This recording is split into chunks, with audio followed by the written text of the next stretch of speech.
আমের আচার জীবনে তো অনেক খেয়েছেন, কিন্তু এরকম করে কি কখনো খেয়েছেন? যদি না খেয়ে থাকেন তাহলে এই ভিডিওটা আপনার জন্য। অবশ্য ফুল ভিডিওটা দেখে লাইক কমেন্ট শেয়ার করে পাশেই থাকবেন, বেল বাটনটা অন করে দেবেন, সবার আগে নোটিফিকেশন আপনার কাছে চলে যাবে। আসসালামু আলাইকুম। নর্মাল কুকে সবাইকে স্বাগতম। আশা করি সবাই ভালো আছেন।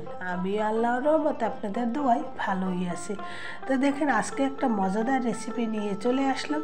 এরকম করে কিন্তু আমরা জলপরি আচার খেয়েছি, বিভিন্ন ধরনের আচার খেয়েছি, কিন্তু আমের আচার আমার মনে হয় কেউ কখনোই খাননি। তা চলুন আজকে চলে যাই মেন রেসিপিতে। গাছ থেকে টাটকা টাটকা আম পেড়ে নিয়ে এসে এই রেসিপিটা করা যায়।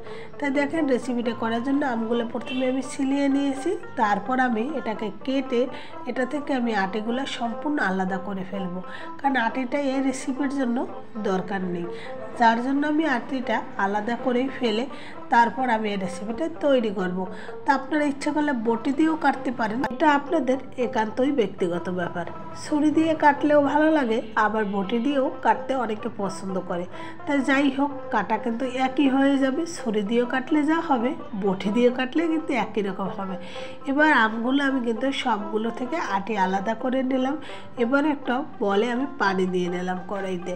পানি দিয়ে আমি একটু লবণ দিয়ে দিলাম। লবণ দিলে একটু কষটা কিন্তু চলে যাওয়ার সঙ্গে একটু হলুদের গুঁড়ো দিয়ে দিলাম।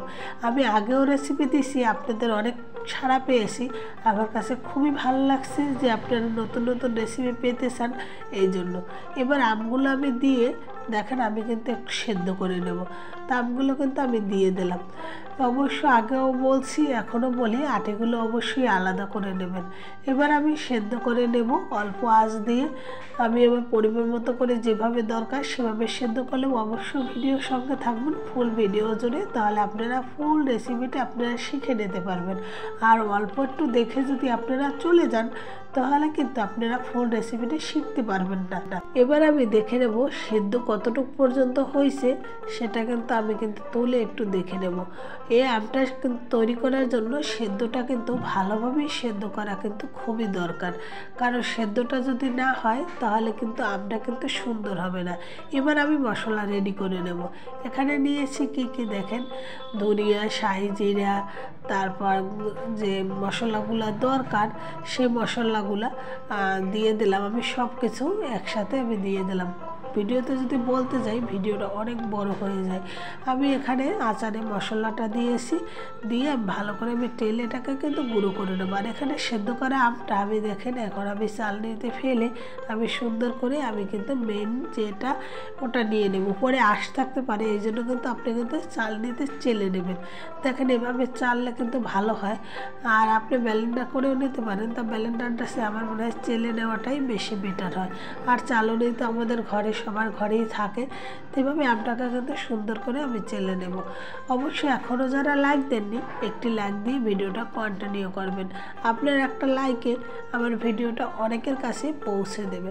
দেখেন, এভাবে কিন্তু আমি কিন্তু আম থেকে মানে আলাদা করে ফেললাম চালনি থেকে। দেখেন কতটা মসৃণ আর কতটা সুন্দর আসছে। এবার আমি আর একটা তাগাড়িতে নিয়ে নেব। তাগাড়িতে নিয়ে আমি ভালো করে এটা কিন্তু দেখতেছি কতটা সফট হয়েছে। দেখেন, একটু কিন্তু গোটা গোটা নেই, কারণ আমি চালনি দিয়ে চালাতে কিন্তু এই পর্যায়ে এইরকম হয়েছে। এবার আমি এখানে মশলাগুলো অ্যাড করব। তার আগে আমি এখানে চিনি দিয়ে দেব। এখানে চিনিটা পরিমাণ মতো নিতে হবে, কারণ এখানে টক ঝাল মিষ্টির প্রয়োজন। আর আমটা তো বেশি টক থাকে, বেশি টক থাকলে তো স্বাদ লাগবে না, এটা আমরা সবাই জানি। যার জন্য এখানে চিনির পরিমাণটা আপনি আমের টক বুঝেই আপনি দেবেন।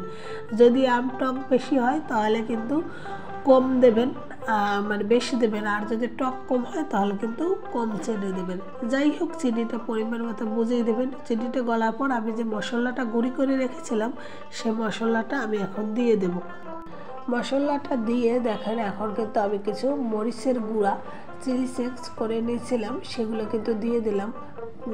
মরিচটা টালার পর এটাকে কিন্তু গুঁড়ো করে নেওয়া। আর এখানে কাশ্মীরি লঙ্কা দিয়ে দিলাম। কাশ্মীরি লঙ্কাটা দিলে কালারটা সুন্দর আসবে, এই জন্য। আর অবশ্যই আপনারা মরিচটা তেলে গুঁড়ো করে দেবেন, এইটা কিন্তু খুবই স্বাদ লাগে খেতে, খুবই মজাদার হয়। এ পর্যায়ে আমি ভালো করে এটাকে কিন্তু মিশিয়ে নেব। এটা কিন্তু অবশ্যই মেশাতে হবে, যেহেতু চিনিটা এখনও গলে নাই, যার জন্য ভালো করে মিশিয়ে চিনিটাকে আমি কিন্তু ভালো করে মিশাবো আর কি। এখনও কিন্তু চুলায় দেওয়া হয়নি, চুলায় একটু পরেই দেবো। তো দেখেন ভালো করে কিন্তু মেশানো হয়ে গেছে। এবার আমি একটা ফ্রাই প্যানে নিয়ে নেব, যেটা ননস্টিক পাতিল, যাতে লেগে না যায়। এবার কিন্তু আমি ননস্টিক পাতিলে দিয়ে দিলাম, দিয়ে আমি কিন্তু এবার কিন্তু এটাকে কিন্তু চুলার আঁচটা দিয়ে দেব। তো অবশ্যই সঙ্গে থাকবেন, এখনও লাইক না দিলে একটা লাইক দেবেন। আর আমার শরীরটা বেশি ভালো নয়, ঠান্ডা লাগছে, কথা বলতে সমস্যা হয়। কেউ যদি আমার কথা শুনতে ভালো না লাগে তাহলে স্কিপ করে চলে যেতে পারেন, বা সাউন্ডটা অফ করে আপনি শুনতে পারেন, দেখতে পারেন ভিডিওটা। তাই যাই হোক, এবার কিন্তু আমি কিন্তু এটাকে কিন্তু লাড়িয়ে সুন্দর করে কিন্তু রান্না করে নেব। চুলার আঁচটা অবশ্যই কমিয়ে রাখতে হবে, কারণ চুলার আঁচটা যদি আপনি বাড়িয়ে দেন তাহলে কিন্তু লেগে যাওয়ার ভয় থাকে, আর লেগে গেলে কিন্তু এই রেসিপিটা হবেই না। এইসব রেসিপি করতে হলে অবশ্যই ঠান্ডা মাথায় এইসব রেসিপিগুলো করতে হয়, কারণ ঠান্ডা মাথা না হলে এইসব রেসিপিগুলো কিন্তু ভালো হয় না। দেখেন এই পর্যায়ে লাড়তে লাড়তে সুন্দর মতো কিন্তু একটা তৈরি হয়ে গেছে। দেখেন কতটা সফট আর কতটা সুন্দর। এবার একটা থালায় আমি সরিষার তেল মেখে রেখেছিলাম, সেখানে আমি তুলে নেব।